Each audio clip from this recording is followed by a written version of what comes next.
Mtazamaji, story kubwa sasa hivi katika mitandao ya kijamii, wa Kenya wanaulizana hako wapi kinara wa ODM Raila Amolo Odinga, kwa sababu imepita sasa karibia wiki mbili Raila Odinga hajakuwa akionekana. Kumekuwa na sherehe ya ODM ya kusherehekea miaka 20 sehemu tofauti na Raila Odinga hajakuwa akionekana. Juzi ODM ilikuwa Kisii, Gusii Stadium, na Raila Odinga ni mmoja kati ya watu ambao wanapenda Kisii sana, na ukizingatia kwamba deputy party leader wa ODM Simba Arati ni kutoka upande wa Kisii. So watu walikuwa na expect Raila Odinga hawezi kufika pale, lakini hakuweza kuonekana. Jana kulikuwa na mazishi upande wa Migori, mazishi ambayo ilihudhuriwa na watu wengi sana, na watu walikuwa wanatarajia Raila Odinga hawezi kukosekana kwa hiyo mazishi, lakini Raila Odinga akakosekana kwa hiyo mazishi. So watu wameanza kuzungumza wakiuliza hako wapi baba Raila Amolo Odinga? Raila Odinga ameenda wapi? Na unasemekana kwamba Raila Odinga huenda hapo check up, ni mgonjwa, huenda yuko hospitalini, lakini ni habari ambazo hakuna mtu ameweza kuzithibitisha. Lakini kwenye hii video nataka tuangalie kwa undani tena zaidi, kwa sababu speech ya mwisho ya Raila Odinga ilikuwa ni ile ambayo alisema kwamba 2027 ODM watasimamisha mtu, ama ilisema kwamba hakuna mtu amesema kwamba ODM hawatasimamisha mtu mwaka wa 2027. Alisema kama ODM wamejipanga na watasimamisha mtu mwaka wa 2027, na hii ndio story mtazamaji wangu. Senator Sifuna amekuwa akisema kila siku kwamba haimaanishi kwa sababu wako kwa broad based 2027 hawatasimamisha mtu kama ODM. Hiyo ndio ilikuwa speech ya mwisho ya Raila Amolo Odinga. Nataka tuangalie kwa undani tena zaidi Raila Odinga anaweza kuwa hako wapi, lakini pia watu wa karibu na Raila Odinga wanasema nini kuhusu Raila Amolo Odinga, mtazamaji wangu, na speech ya mwisho ya Raila Odinga. Lakini kidogo tu kabla sijakuelezea hizo video, na kuomba kama wewe ni mara ya kwanza kutazama, uchukue sekunde yako moja ama mbili ujiandikishe na familia ya Jitan Media Kenya kwa kuweza kusubscribe na kutana na notification bell ili ukiachia video kama hii wa kwanza kuweza kuipokea. Lakini pia usisahau ku like hii video pamoja na kuishare ili iwe recommended kwa watu wengi. Kabla sijaribu muda wako sana, kwanza kabisa tazama hii speech ya mwisho ya Raila Odinga alipozungumza. And I've said, as has been said by Dr. Oscar Otele there, I told you, stand for what is right for the party, and look at what we have signed, and we must remain as ODM, and we've signed and agreed that we'll work together up to 2027. We have not passed any resolution as a party to say how we are going to go into the election of 2027. So wherever you are, don't commit the party to some things which have not been discussed. Let those things be discussed first.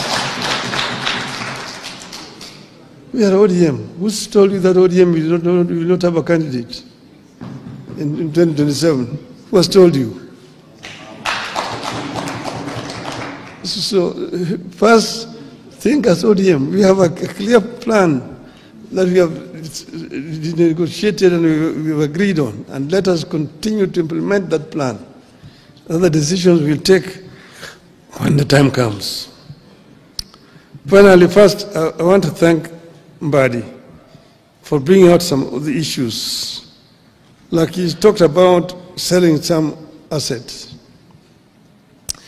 Kenya Pipeline Corporation.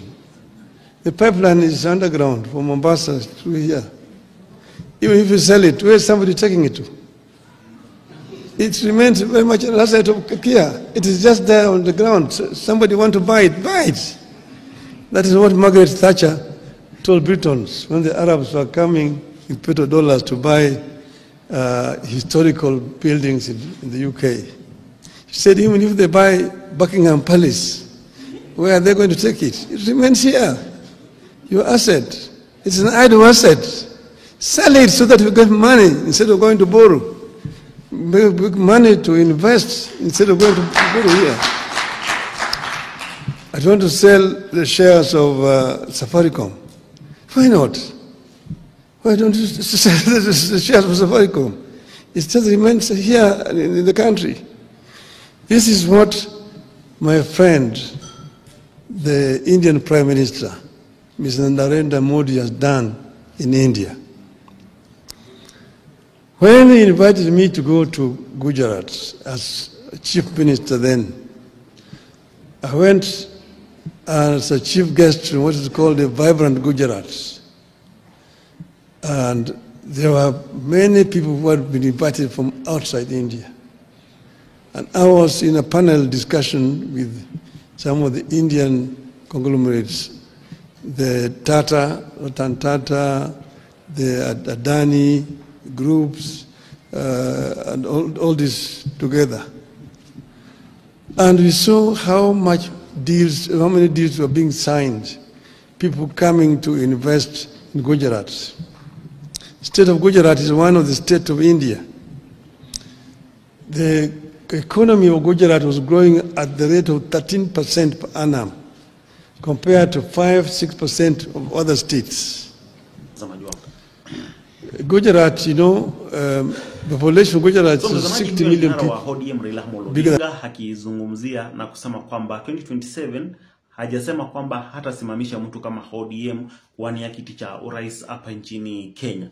So hii ni jambo ambalo mtazamaji wangu lilileta matatizo mengi kwa watu wa Kenya Kwanza, kwa sababu walikuwa wanaamini 100% kwamba Raila Odinga 2027 atawasupport ama atasupport William Samoei Ruto. Kwa hivyo ODM haina haja ya kuleta mtu mwingine wakati wako na William Samoei Ruto wa kusupport. So watu walikuwa wanadhani kwamba Raila Odinga kwa sababu yuko na William Ruto 2027 hakuna mtu atasimamishwa na ODM itasimama na William Samoei Ruto. So na hiyo ndio lugha ambayo mtazamaji wangu Senator Sifuna amekuwa akizungumza kwa muda mrefu kwamba ODM ni lazima isimamishe mtu 2027. Na nilikwambia kwamba Sifuna huwa anazungumza kwa niaba ya Raila Odinga kwa sababu sometimes unapata kwamba Raila Odinga anamdefend Sifuna, anasema kwamba mtu asijaribu ama anasema kwamba Sifuna anaongea kwa niaba ya chama ya ODM.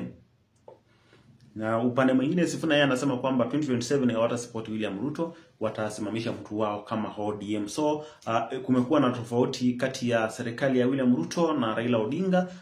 Inasemekana kwamba Raila Odinga huenda the last minute akaja kumruka William Samoei Ruto, lakini hiyo ndio sio story ambayo nataka tuzungumzie. Leo tumzungumzie kuhusu Raila Odinga kupotea katika mitandao ya kijamii na kila mahali. Inasemekana kwamba huenda Raila Odinga yuko upande wa India ama sehemu tofauti hapa nchi duniani anafanywa check up, kwa sababu unajua mtazamaji wangu, tukiongea tu ukweli wa mambo, mtu akifikisha umri ambao Raila Odinga ako nao sasa hivi, kuna magonjwa mengi huwa yanajitokeza tu na unapata kwamba kwa muda unahitaji kwenda kufanywa check up na mambo kama hayo. So ni jambo la kawaida tu kuona mtu kama huyo ambaye ako na zaidi ya miaka 80 akiwa mgonjwa ama akifanywa medical check up ama akienda hospitali, kwa sababu hii sio jambo ambalo mtazamaji wangu tunaweza sema kwamba hawa alijitokezi.